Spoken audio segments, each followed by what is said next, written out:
Hello everyone, फिर इस event में आपका स्वागत है। तो कैसे हैं आप लोग? मैं विघ्नेश जैन आपका तहे दिल से स्वागत कर रहा हूं उस प्यारी सी सीरीज जहां हम सॉल्व कर रहे हैं जेईई मेंस 2026 के पीवाईक्यूज। और आज का हमारा टॉपिक है electromagnetic induction and alternating current. So इसका वेटेज काफी बढ़िया होता है और हम शुरुआत करेंगे जेईई मेंस 2026 जो 21 जनवरी को मॉर्निंग शिफ्ट में क्वेश्चन आया था उससे। तो देखते हैं पहला सवाल। A conducting circular loop of area 1 meter square is placed perpendicular to magnetic field which varies as B equal to sine 100t Tesla. If resistance of the loop is 100 ohm, then average thermal energy is dissipated in loop in one time period is. अब आप देखो, हमें जो magnetic field दे रखी है वो very कर रही है कैसे? B not sign omega T. इसका मतलब ओमेगा की वैल्यू कितनी है? ओमेगा की वैल्यू 100 है। ओमेगा की वैल्यू 100 है तो टाइम पीरियड होता है 2 पाई बाय ओमेगा। सो मेरे पास ये आ गया पाई बाय 50। तो टाइम पीरियड कितना हो गया भाई? पाई बाय 50 हो गया। Correct units. अब अपने को क्या निकालना है? सबसे पहले हीट निकालना है कि हीट डेवलप कितनी होती है। तो हीट के लिए क्या चाहिए मुझे? करंट चाहिए। आई स्क्वायर आर डी टी का इंटीग्रेशन करेंगे अपन, है ना? ओके। सो अब हमें करंट चाहिए और करंट के लिए मुझे यहाँ पे फ्लक्स दे रखा है, एरिया दे रखा है, मतलब मुझे ईएमएफ निकालना पड़ेगा। सो इंड्यूस्ड ईएमएफ जो होता है basically minus d phi by d t, उससे अपन वोल्टेज निकाल लेते हैं। ये कितना हो जाएगा? D Y D T of phi, मतलब magnetic field into area. Area कितना है? 1 है, तो कोई दिक्कत ही नहीं है। तो ये हो गया sign omega T, right? So sine omega t का डिफरेंशिएशन कितना होता है भाई? Cos omega T into omega. So it is 100 cos 100 T, ठीक है, विद अ नेगेटिव साइन। अब कोई बात नहीं, अपन मैग्नीट्यूड ले लो यहाँ पे। अब ये अगर मुझे करंट निकालनी है तो करंट कितना हो जाएगा भाई? EMF divided by resistance. Resistance कितना है? रेजिस्टेंस है 100। तो मेरे पास आ गया यहाँ पर cos 100t, करेक्ट? करंट कितनी आ गई? cos 100t। Now as we know that अगर मैं छोटी सी हीट निकालता हूं तो छोटी सी हीट आ जाएगी I square R D T. Total heat निकालने के लिए इंटीग्रेट कर देंगे। आई स्क्वायर कितना है? cos स्क्वायर 100t, आर कितना है? 100, dt का इंटीग्रेशन, ये मेरे पास टोटल हीट आ जाएगी। करेक्ट? टोटल हीट आ जाएगी मेरे पास, ठीक बात है। अब आप देखो ध्यान से, यहां पर अगर मुझे हीट निकालनी है तो ये तो कांस्टेंट है, ये बाहर निकाल लो। cos स्क्वायर का इंटीग्रेशन नहीं आता, लेकिन इसको अपन एक काम करते हैं, 1 प्लस कॉस 2 थीटा में कन्वर्ट कर लेते हैं। 1 प्लस कॉस 2 थीटा बाई 2, ठीक है? तो कितना हो गया ये? 1 plus cos 2 theta equal to 2 cos पर थीटा, करेक्ट? और dt dt as it is चलेगा। अब इंटीग्रेट करेंगे कहां से कहां तक? 0 से लेकर t तक।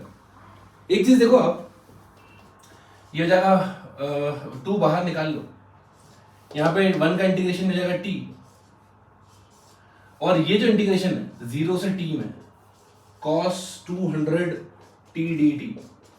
आप देखो ये एक साइक्लिक फंक्शन है और हर टाइम पीरियड में हमें पता है, चाहे साइन हो चाहे कॉस हो, इनकी जो एवरेज वैल्यू होती है वो 0 होती है। सो बेसिकली यहां से मुझे समझ में आ रहा है कि ये तो 0 है, इसको लेने का कोई सेंस ही नहीं है। सो it is just 50 into time period, और टाइम पीरियड कितना है मेरे पास? टाइम पीरियड है मेरे पास पाई बाय 50। सो यहाँ पर इसको रख देते हैं अपन pi by 50। The correct answer is pi. So जब मेरी हीट आ गई है वो आ गई है पाई जूल्स। क्लियर? तो आइए देखते हैं अगला सवाल।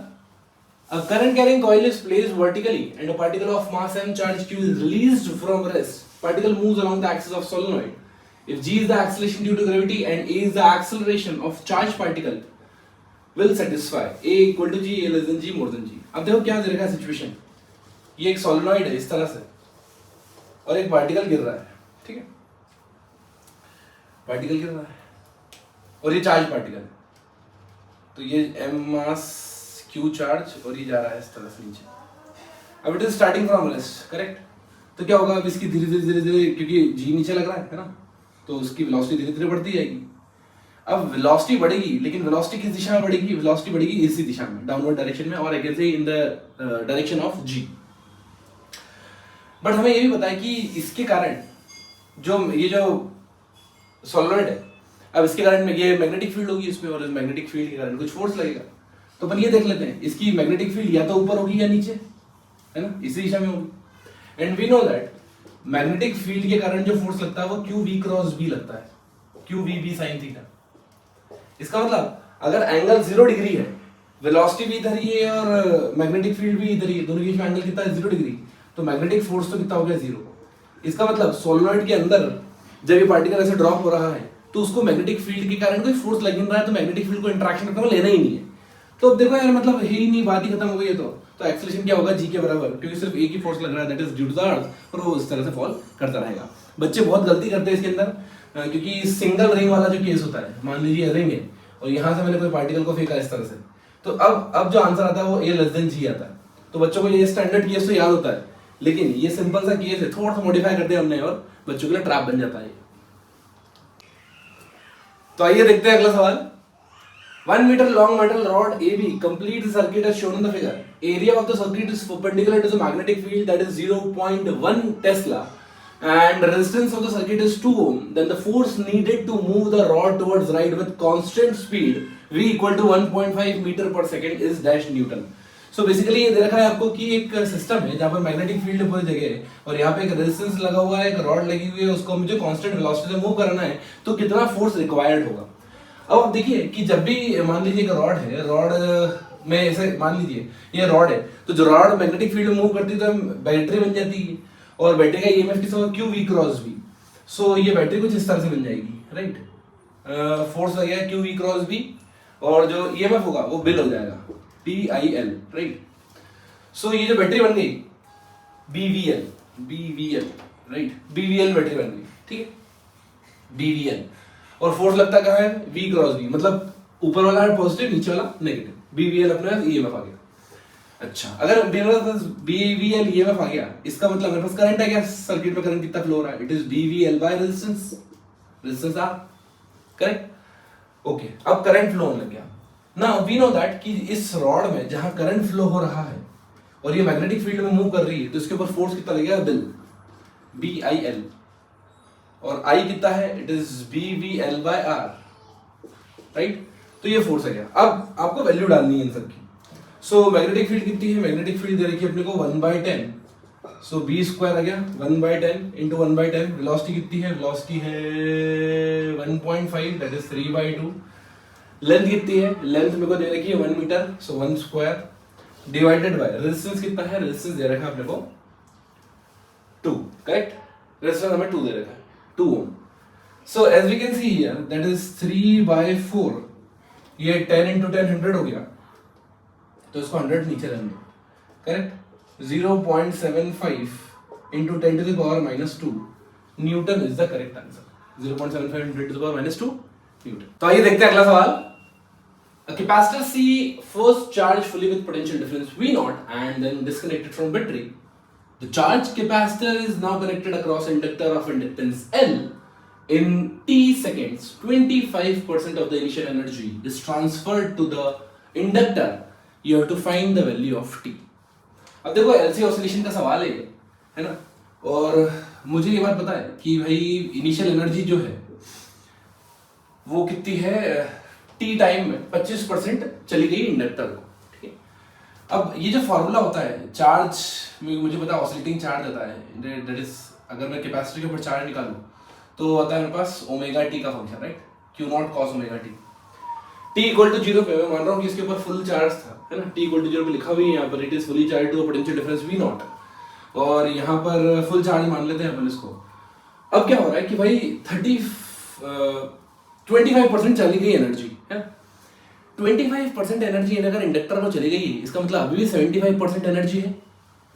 तो मैं काम करता हूं, जो फाइनल एनर्जी है, फाइनल एनर्जी कैपेसिटर के पास वो अभी भी कितनी है, 34%, that is 3/4 times, sorry 75%, that is 3/4 times initial energy.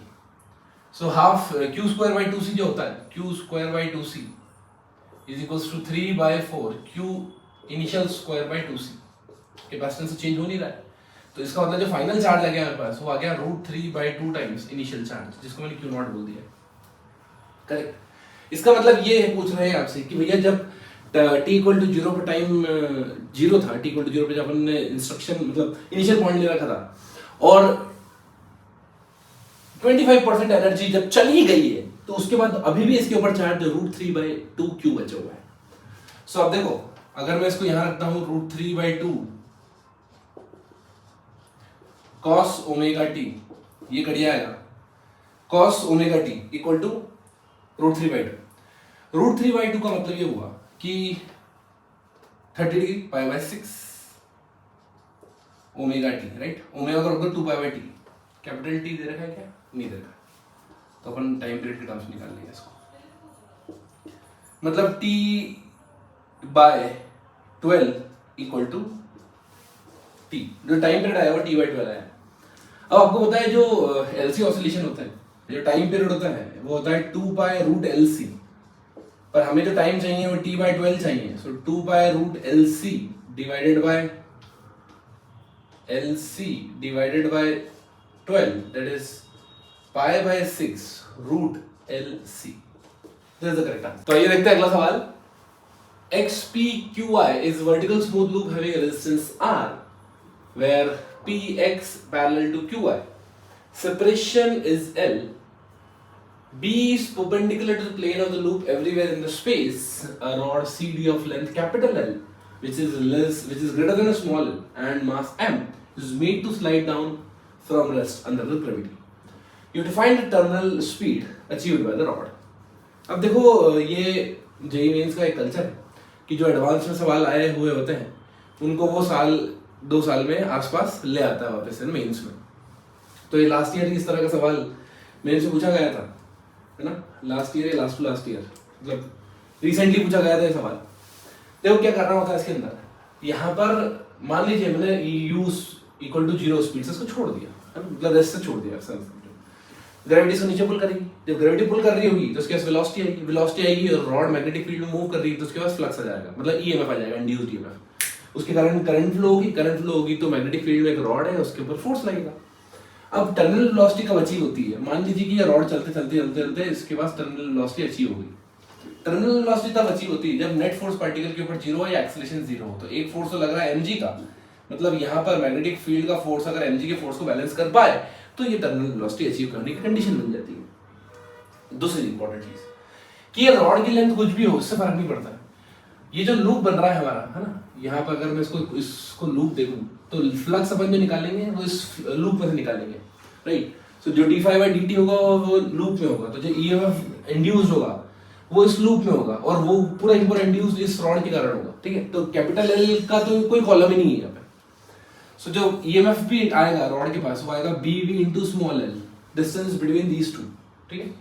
अब उसे कंफ्यूज करने के लिए दे रखा है। अब जो फोर्स लगता है वो कितना लगता है, B into I into L, that is equals to mg, और करंट को मैं लिख सकता हूं BVL बाय R। सो हो जाएगा मेरे पास d²VL² by R equal to mg, right. Now they are asking terminal speed, so V निकाल लीजिए, that is mgr upon b² small l²। This is my terminal speed, correct है ना। और आपको दिख भी रहा है, अगर मान लीजिए रॉड इधर जा रही है तो पॉजिटिव टर्मिनल बैटरी का इधर बनेगा, करंट ऐसे फ्लो होगी, और एक बार अगर करंट ऐसे फ्लो होगी तो आई एल क्रॉस बी लगा लेंगे। So L cross B force कहाँ लग रहा है, ऊपर की तरफ। तो मैंने यहाँ पर जो भी सिचुएशन ली है एकदम परफेक्ट है। तो आइए देखते हैं अगला सवाल। 3 identical coils C1, C2, C3 are closely placed such that they share a common axis. C2 is exactly midway between C1 and C3. C1 carries current I in anti-clockwise direction while C3 carries current I in clockwise sense. An induced current flows through C2 will be in clockwise direction when? ठीक है। तो अब ये actually में क्या है ना, ये जो क्लॉकवाइज और एंटी क्लॉकवाइज है ये बड़ा खतरनाक खेल होता है, ये ऑब्जर्वर डिपेंडेंट है पूरी चीजें। तो अपन एक काम करेंगे, हम ऑब्जर्वर को यहाँ फिक्स कर लेते हैं सबसे पहले तो, कि भाई जो भी ऑब्जर्वेशन लूंगा मैं यहाँ मेरा ऑब्जर्वर होगा, इधर से देखूंगा मैं वो क्लॉकवाइज, क्योंकि जो चीज मुझे यहाँ क्लॉकवाइज दिख रही है उधर से देखूंगा तो एंटी क्लॉकवाइज दिखने लगेगी, ठीक है। तो ये खेल खतरनाक होता है। Now C1 carries current in anti clockwise sense, यहाँ पे एंटी क्लॉकवाइज सेंस में करंट फ्लो हो रही है, करेक्ट, ये एंटी क्लॉकवाइज। और मैंने बोला C3 में क्या हो रहा है, क्लॉकवाइज हो रहा है, तो मेरे हिसाब से ये क्लॉकवाइज हो जाएगी, ऐसे इस तरह, ये ऐसे घूमेगी इस तरफ, और ये ऐसे घूमेगी, ठीक। करंट अब आप देखो, आपसे पूछा गया है कि भाई जो इंड्यूस करंट आ रही है C2 में, बीच वाली में, वो क्लॉकवाइज में आना चाहिए। क्या में आना चाहिए? क्लॉकवाइज में आना चाहिए। अब आप देखो, ये अगर मुझे दिख रहा है एंटी क्लॉकवाइज, मतलब मैग्नेटिक फील्ड ऐसी होगी इधर, मैग्नेटिक फील्ड इसके कारण। अब जैसे जैसे ये एंटी क्लॉकवाइज है, मुझे यहाँ क्या चाहिए, क्लॉकवाइज चाहिए, ठीक है। अब आप देखो कि अगर ये एंटी क्लॉकवाइज करंट है, मैं पीछे लेके जाऊंगा तो इसका इफेक्ट बढ़ेगा, तो ये भी किसी भी मतलब जो मैग्नेटिक फील्ड है उसकी स्ट्रेंथ बढ़ती जाएगी, और बढ़ती जाएगी तो वो भी क्या करेगी भाई, वो उसको अपोज करने की कोशिश करेगी, करेक्ट, इसको अपोज करने की कोशिश करेगी। सो अगर ये एंटी क्लॉकवाइज करंट फ्लो हो रहा है ऐसे, और मैं इसको राइट में लेके जाऊं, तो मैग्नेटिक फील्ड बढ़ जाएगी, और मैग्नेटिक फील्ड इस डायरेक्शन में बढ़ेगी, अपोज करने के लिए उसको जो C2 कॉइल है वो क्लॉकवाइज सेंस में उस तरह से मैग्नेटिक फील्ड इंड्यूस करने लगेगा, करेक्ट। तो जैसे ही मैं C1 को पास लेके जाऊंगा, C1 को पास लेके जाऊंगा, क्योंकि लेफ्ट वाले डायरेक्शन में मैग्नेटिक फील्ड बढ़ रही है, C2 बोलेगा नहीं, मेरे को उल्टा करना है, लेंस लॉ क्या बोलता है, जो भी हो रहा है उसका उल्टा करो, तो वो इस डायरेक्शन में मैग्नेटिक फील्ड इंड्यूस करने लगेगा, और वो तभी पॉसिबल है जब इसमें क्लॉकवाइज करंट फ्लो हो। तो इसको पास ले जाने से इसके अंदर क्लॉकवाइज जाने की फीलिंग आ रही होगी, ठीक है। तो C1 moves towards C2, both move away. अच्छा, दूसरा भी देख ही लेते हैं एक साथ, ठीक है ना। अब ये क्लॉकवाइज है, करेक्ट। सोचो जब ये क्लॉकवाइज है तो इसके कारण मैग्नेटिक फील्ड कैसी है, मैग्नेटिक फील्ड उधर की तरफ है, करेक्ट, मैग्नेटिक फील्ड उधर की तरफ है, और हमें भी मैग्नेटिक फील्ड उधर ही चाहिए, क्लॉकवाइज ही चाहिए अपने को। तो एक काम करो, जब ये दूर जाएगी away, when it will move away, तो क्या होगा, इस डायरेक्शन में जो इलेक्ट्रिक फील्ड है x axis, positive x axis में, वो कम होती जाएगी। लेंस लॉ बोल रहा है जो भी हो रहा है उसको उल्टा करो, तो क्योंकि एक्स डायरेक्शन में कम हो रही है, तो एक्स डायरेक्शन में बढ़ाने के लिए, मैग्नेटिक फील्ड बढ़ाने के लिए इसके अंदर करंट इंड्यूस होना चाहिए, किस दिशा में, क्लॉकवाइज में, ताकि उसी दिशा में बढ़ती रहे वो। तो इसका इफेक्ट भी क्या आएगा कि यहाँ पर क्लॉकवाइज बन जाएगा। तो C3 को मूव करो अवे, और C1 को मूव करो towards. C1 is moving towards and C3 is moving away from C2 is the correct answer. So ये पूरा लेंस लॉ का खेल है, बट ये याद रखना क्लॉकवाइज एंटी क्लॉकवाइज का खेल जब भी हो तो ऑब्जर्वर फिक्स कर लो, फिर सारी चीजें स्मूथ हो जाती है। तो आइए देखते हैं अगला सवाल। Inductance of coil with turns 10 to the power 4 is 10 millihenry and connected to 10 volt DC with internal resistance 10 ohm. Energy density in the conductor when current reaches 1 by E times of its maximum value of current is alpha pi into 1 by E square joule per meter cube. The value of alpha is, देखो क्या दे रखा है आपको कि एक inductor है जो कि एक बैटरी से कनेक्टेड है, जिसकी EMF 10 वोल्ट है ना, वोल्टेज 10 वोल्ट है, और इसका जो इंटरनल रेजिस्टेंस है वो 10 ओम है, इंडक्टेंस 10 मिली हेनरी है। जो मैक्सिमम वैल्यू ऑफ करंट होती है, we know that I max is equals to, जब मैक्सिमम करंट होगी तो अपन इसको एक रिप्लेस कर देते हैं एक वायर से, सो it is V by R 10 by 10 that is 1 ampere. तो मैक्सिमम करंट कितनी हो गई, 1 एम्पियर। अब क्वेश्चन में बोला है कि 1 by E times of maximum current that is 1 ampere इतनी फ्लो हो रही है, आपको बताना है एनर्जी डेंसिटी। अब देखो यार, एनर्जी डेंसिटी का फॉर्मूला क्या होता है, we know that energy density is B square by 2 mu naught, correct. अब ये एक इंडक्टर है ना, तो इंडक्टर, ये जो मैग्नेटिक फील्ड होती है इनसाइड द इंडक्टर कितनी हो जाएगी, mu naught small n into I square divided by 2 mu naught, correct. अच्छा, यहां पर एक चीज आपको इंपॉर्टेंट ये याद रखनी होती है, जितने भी जेई स्टैंडर्ड के प्रॉब्लम्स है, अगर आपको लेंथ नहीं गिवन है ना, तो या तो किसी दूसरे फॉर्मेट में गिवन होगी, मतलब दूसरे फॉर्मूले से रिलेटेड आपको निकालनी पड़ेगी, और अगर दूसरे फॉर्मूले से रिलेटेड भी अगर गिवन नहीं है तो फिर आपको क्या करना पड़ता है, आपको लेंथ स्टैंडर्ड माननी पड़ती है कि आप कंसिडर कर लो लेंथ 1 मीटर है, जेई स्टैंडर्ड। सो यहाँ पर जो number of turns per unit length है n/l, वो कितना हो जाएगा मेरे पास n, क्योंकि ये तो हो गया 1, सो n is 10 to the power 4, ठीक है।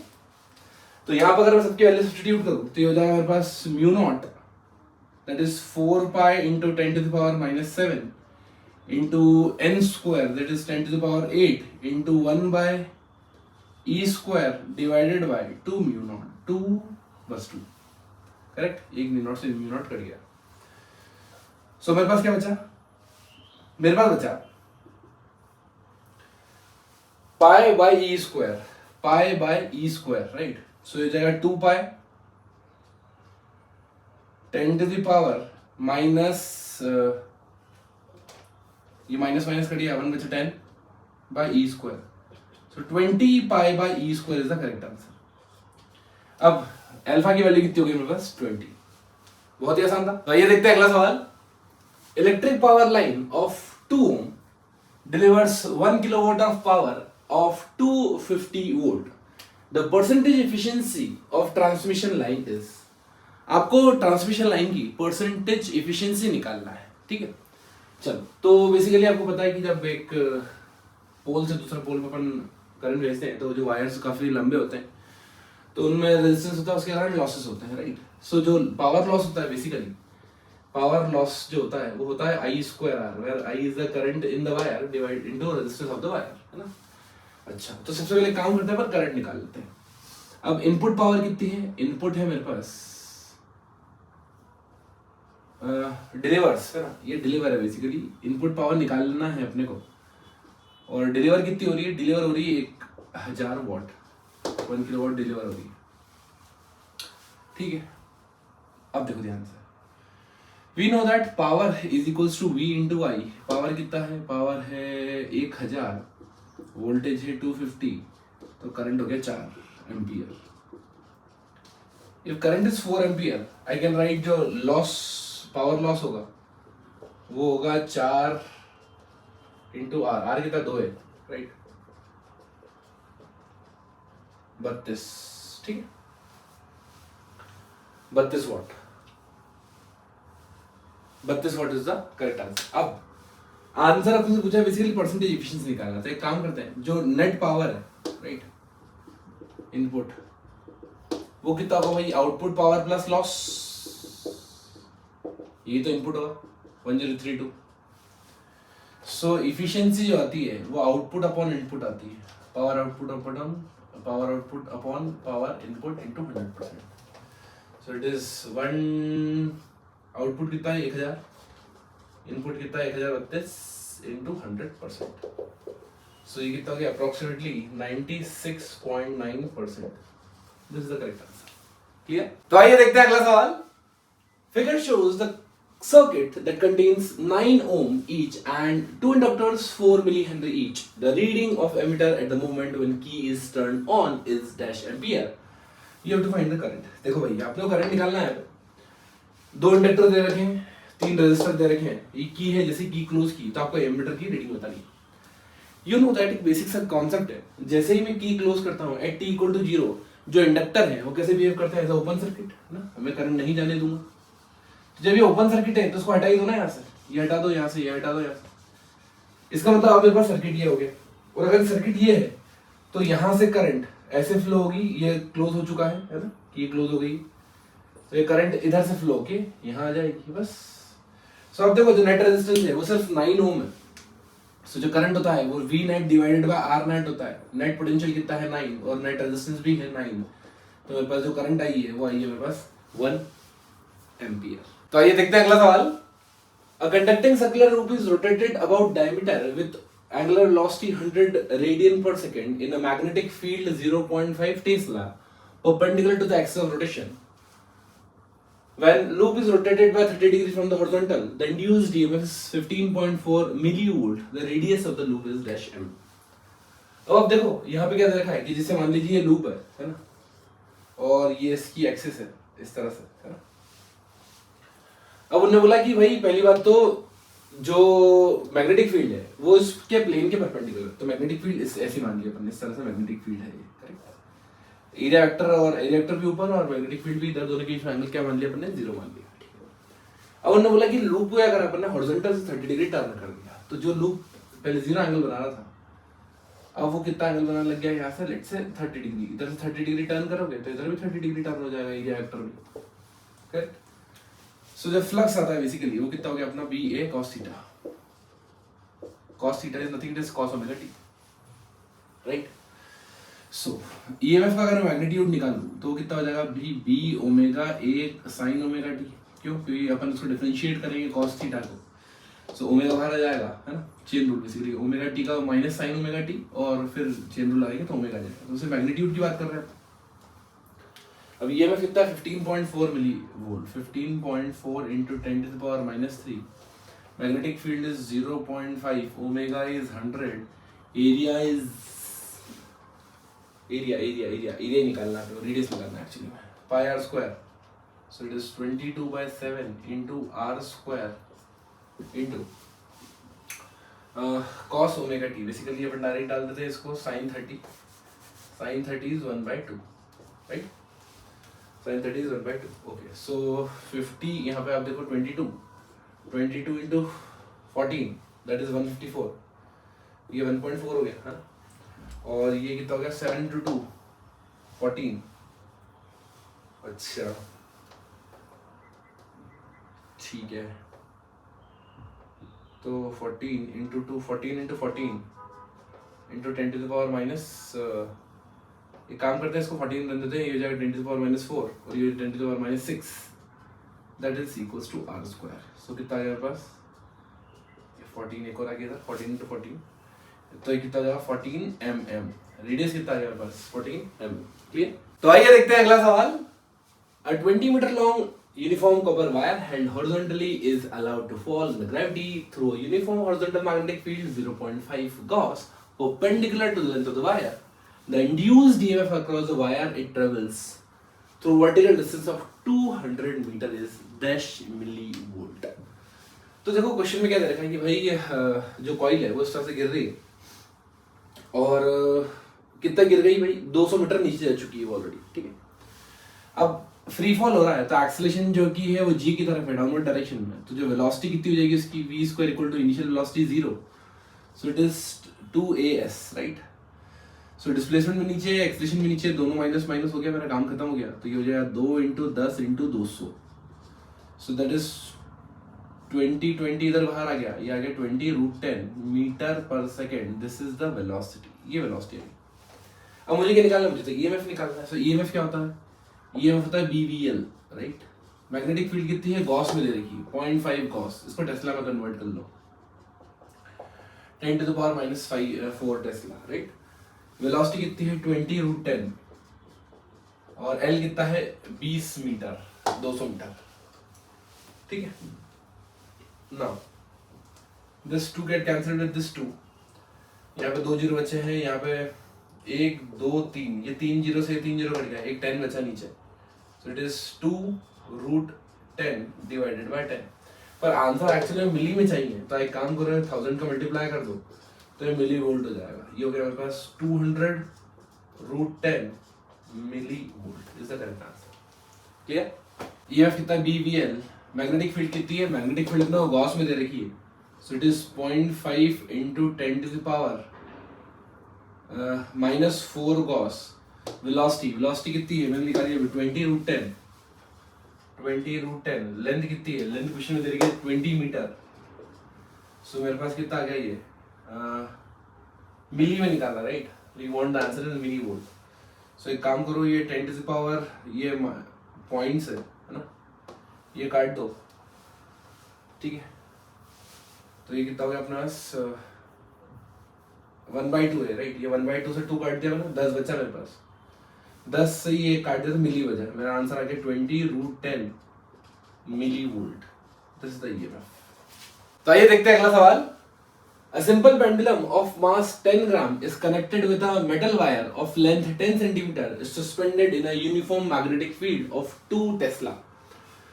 Field direction is perpendicular to the plane of oscillation, and if the pendulum is released at 60° with vertical, the maximum induced EMF between the points of suspension and the point of oscillation is dash millivolt. देखो question क्या दे रखा है, simple sir, कि uniform magnetic field है, और इस uniform magnetic field में हमें एक सस्पेंड कर दिया है 60° पे, एक मेटल वायर के साथ में एक बॉल लगा दी नीचे ऐसे। ये वायर मेटल का है, ठीक है। अब क्या होगा, जब 60° पे आप उसको छोड़ोगे ऑब्वियसली बात है कि ये ऐसे नीचे आएगा, है ना, ऑसिलेशन कर रहा है, तो नीचे आएगा, तो इसकी जो मैक्सिमम वेलोसिटी होगी वो कहाँ होगी, बेसिकली बॉटम मोस्ट पॉइंट पे ही होगी, राइट, वी मैक्स। अब ये जो वायर है ये मेटल का है, और मेटल का वायर मैग्नेटिक फील्ड में क्या कर रहा है, किसी पॉइंट से रोटेट कर रहा है, राइट। सो आपने पढ़ा होगा, एक तो अपन ईएमएफ लगाते हैं, मोशनल ईएमएफ बीवीएल, और एक रोटेशनल ईएमएफ होता है half B omega L square. तो यहाँ पर रोटेशनल ईएमएफ की कहानी है half B omega L square, और हमें ओमेगा मैक्स निकालना है, तो मेरे पास जो ईएमएफ आ जाएगा वो मैक्स आ जाएगा, और ओमेगा मैक्स कहाँ पे आएगा, बॉटम मोस्ट पॉइंट पे आएगा, ठीक है, क्योंकि यहाँ पे वेलोसिटी मैक्सिमम होगी, ठीक बात। अब हमें ये निकालना है, उसको निकालेंगे कैसे, आपको पता है यहाँ पे एनर्जी कंजर्वेशन लगा लो, है ना, मैग्नेटिक का वर्क डन ये सब जीरो होते हैं, तो कोई टेंशन वाली बात ही नहीं है इसमें। So I can write just loss in potential energy, that is mgl 1 minus cos theta, है ना, ये अपने को आता है बहुत अच्छे से कि ये जो हाइट है ये l है, ये भी l है, तो ये जो डिस्टेंस है ये 1 minus cos theta into l है, that equals to half I omega square, क्योंकि सिर्फ बॉडी रोटेट कर रही है, तो रोटेशनल काइनेटिक एनर्जी होगी सिर्फ।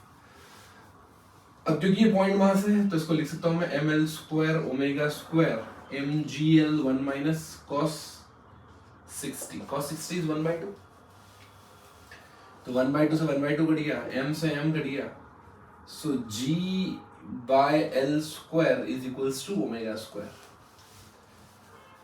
सो यहाँ पर सब्स्टिट्यूट कर देते हैं, ये हो जाएगा मेरे पास half into magnetic field into omega max, omega max is g by l under root g by l, ऐसा कर लो इसको, इंटू l स्क्वायर, ठीक है। अब मैग्नेटिक फील्ड कितनी दे रखी है, मैग्नेटिक फील्ड दे रखी है 2, तो ये 2 से 1/2 बढ़ गया, root g into L square, root 10 into L, L square कितना है, L length length length length length length length 10 centimetre, right, 1/10, so it is 1/10 का होल स्क्वायर, करेक्ट। तो आप चाहो तो काट भी सकते हो, नहीं तो ऐसे ही रहने दो उसको, it is root 10 into 10 to the power -2 volt, right. अब आप इसको 10 का मल्टीप्लाई कर दो ताकि ये मिली वोल्ट में कन्वर्ट हो जाए, so 10 root 10 is the correct answer. So basically it is mgl 1 minus cos 60, cos 60 is 1/2, तो ये जाएगा mgl into 1/2, that equals to half, moment of inertia कितना है, पॉइंट मास है ml square omega square, right, so m/2 l square omega square, m/2 से m/2 cut गया, एक l से एक l कट गया, सो मेरे पास ओमेगा स्क्वायर की वैल्यू आ गई g by l, तो ओमेगा की वैल्यू कितनी आ गई, root g by root l, ठीक है।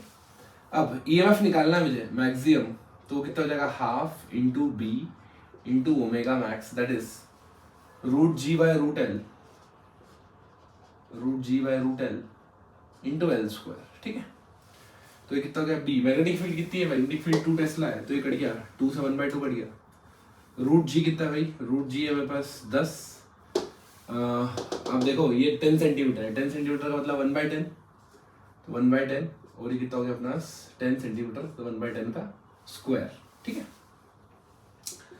तो ये 100 है, ये तो ये 10 बचा, 10 कट गया, मेरे पास जो ईएमएफ आ गया वो आ गया 1/10।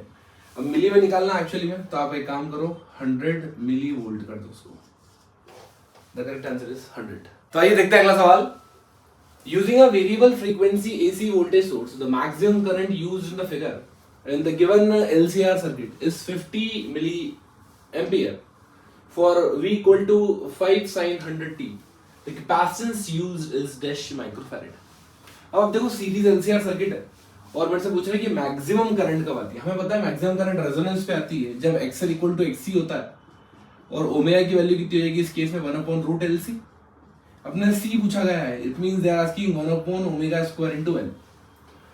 अब देखो ओमेगा कितना है, ओमेगा 100 है, तो मेरे पास कितना हो गया ये C इज इक्वल्स टू 1/100 का स्क्वायर इनटू 2, राइट। तो ये कितना हो गया, ये आ गया मेरे पास 1/2 that is 0.5 into 10 to the power -4। अपने को माइक्रोफैरेड में निकालना है, तो 100 का मल्टीप्लाई कर दो तो ये जाएगा 50 into 10 to the power -6 farad. So the correct answer is 50 microfarad. C की वैल्यू कितनी आ गई, 50 माइक्रोफैरेड। क्लियर। तो आइए देखते हैं अगला सवाल। A circular loop of radius 7 cm is placed in a uniform magnetic field 0.2 Tesla directed perpendicular to the plane of the loop. The loop is now converted into a square loop of side in 0.5 seconds. Induced EMF in loop is dash millivolt. आपसे पूछा जा रहा है कि आपको induced EMF निकालना है। देखो सबसे पहले हमको समझ में आ रहा है कि एरिया चेंज हो रहा है, एरिया चेंज हो रहा है, फ्लक्स चेंज हो रहा है, फ्लक्स चेंज होगा टाइम के साथ तो EMF आ जाएगा। तो सबसे पहले काम करते हैं अपन चेंज इन फ्लक्स निकाल लेते हैं। तो ये जाएगा B into final area minus initial area, correct. अब जो सर्कुलर लूप था बेसिकली उसका रेडियस कितना था, इसका रेडियस था 7 सेंटीमीटर। 7 सेंटीमीटर रेडियस का एक लूप था।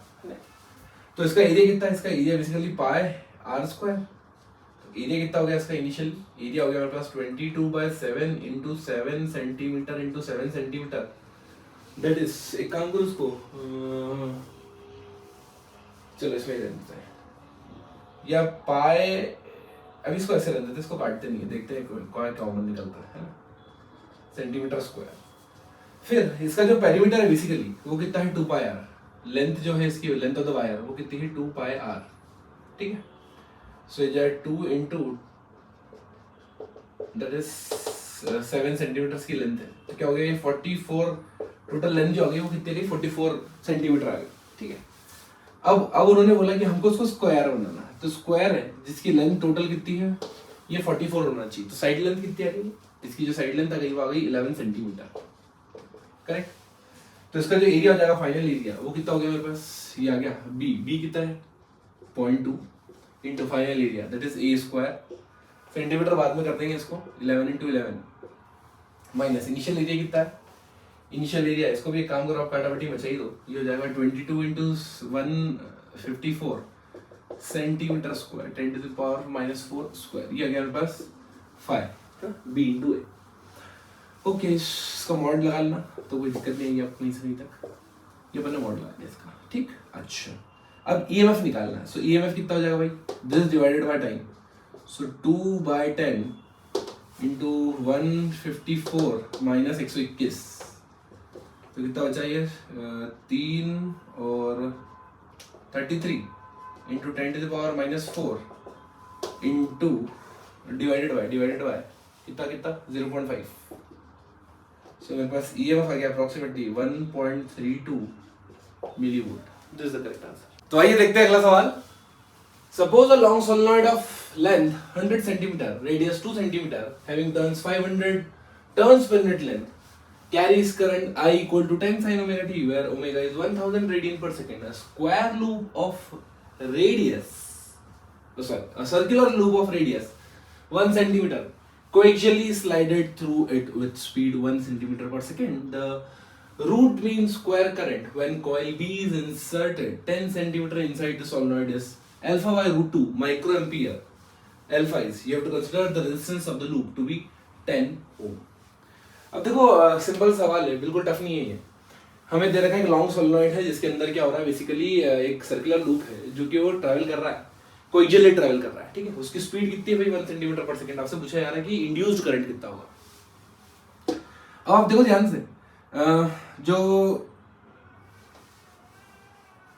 इंड्यूस्ड EMF है वो कितना होता है भाई d/dt of magnetic field into area plus का, राइट। मैग्नेटिक फील्ड कितनी, mu into A into mu naught, coil है तो mu naught into N into I into area, that is area क्या हो जाएगा, बेसिकली एरिया किसका लेंगे अपन, एरिया उस कॉइल का लेंगे ना, छोटा सा। सो ये जाएगा pi into are square, where r is the radius of the छोटा सा कॉइल जिसके थ्रू अपने को ये निकालना है, इंटू d/dt, करेक्ट। यहाँ पर इसको डिफरेंशिएट करना है। अब देखो सारी चीजें कांस्टेंट है, mu naught n pi are square, ये dn/dt मतलब d/dt of I, d/dt of आई, ये काम की चीज है मेरे। म्यू नॉट एन बाहर, पाई बाहर हो जाएगा, आर स्क्वायर बाहर हो जाएगा। करंट को अपन डिफरेंशिएट करेंगे विद रिस्पेक्ट टू टाइम, ठीक है, क्योंकि करंट मुझे टाइम का फंक्शन दे रखा है यहाँ पे, ठीक बात है। सो कितना हो गया ये हो गया हमारे पास mu naught into N into pi into are square into, इसको डिफरेंशिएट करो, ये हो जाएगा 10, साइन का डिफरेंशिएट हो जाएगा cos omega T into omega, ठीक है, चेन रूल, ठीक बात है। अब ये आ गया EMF। अब EMF नहीं पूछा आपसे, अपने से क्या पूछा उन्होंने, करंट, वो भी कौन सी, IRMS। सबसे पहले काम करते हैं अपन एवरेज करंट निकाल लेते हैं। सो अगर मैं इसको रेजिस्टेंस से डिवाइड कर दूं तो मेरे पास क्या करंट आ जाएगी, डिवाइडेड बाय रेजिस्टेंस। रेजिस्टेंस कितना है 10, ठीक है। बट उसमें आरएमएस पूछा है, so we know that I RMS, ये जो पीक वैल्यू है इसका 1/√2 टाइम्स कर दो, 1/√2 into as it is mu naught n pi r square 10 omega cos, ये cos बढ़ जाएगा, आरएमएस निकाल लिया अपन, ठीक है। ओके चलो सबकी वैल्यू डालो, तो ये हो जाएगा अपना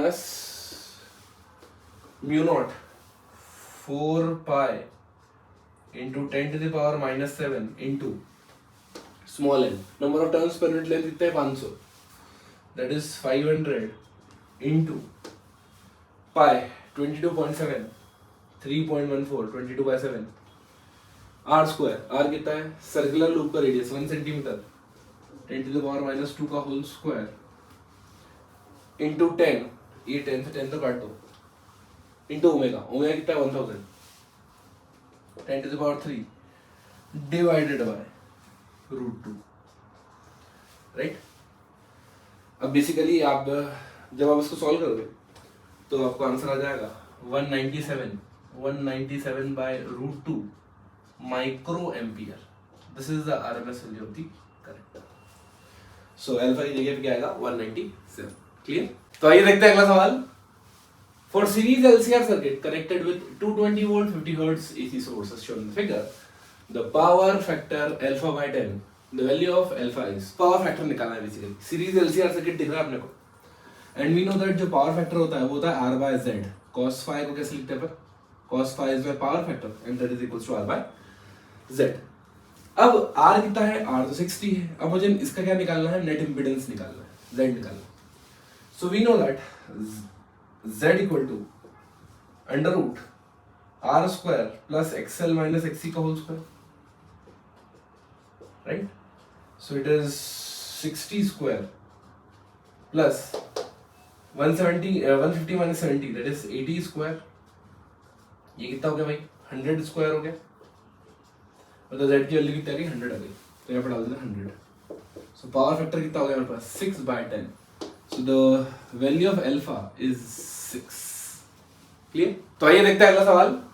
Inductor stores 16 joule of magnetic field energy and dissipates 32 watt of thermal energy due to its resistance when AC current of 2 ampere whose RMS value is 2 ampere and frequency 50 Hz flow through it. The ratio of inductive reactance to its resistances. अब आप देखो हमें दे रखा है कि जो RMS current है वो कितनी 2 एम्पियर, और एनर्जी स्टोर्ड कितनी है, एनर्जी स्टोर्ड का फॉर्मूला होता है हाफ एल आई स्क्वायर, लेकिन आई कौन सा, आई आर एम एस। तो एनर्जी हो गया मेरे पास 16, that is half L 2 square, 1 2 से 1 2 कट गया, एल की वैल्यू हो गई 8 हेनरी, राइट ना। ये बोल रहे हैं कि भाई ये जो कॉइल है ना इसका जो थर्मल एनर्जी है डिसिपेट हो रही है वो 32 वॉट है। पावर कितना रहेगा, पावर दे रखा 32 वॉट। पावर क्या होता है I square into are, right. आई कितना है, आई 2 है, सो ये जाएगा मेरे पास 2 का स्क्वायर इंटू आर। रेजिस्टेंस कितना आ गया मेरे पास 8 हो, ठीक। अब पूछा आपसे inductive reactance that is omega L, XL versus R का रेशियो पूछा है, the ratio of inductive reactance to its resistance. So omega L by R का रेशियो हमसे पूछा है, ओमेगा की वैल्यू कितनी होती है 2 pi F, that is 2 into 3.14 into 50 into L, L कितना है, एल में निकाला 8, रेजिस्टेंस भी कितना है 8, तो ये तो कट गया, इसको 1 कर देता है ना? अब it is 100 into 3.14 that is 314, the correct answer is 314। आसान, थैंक यू।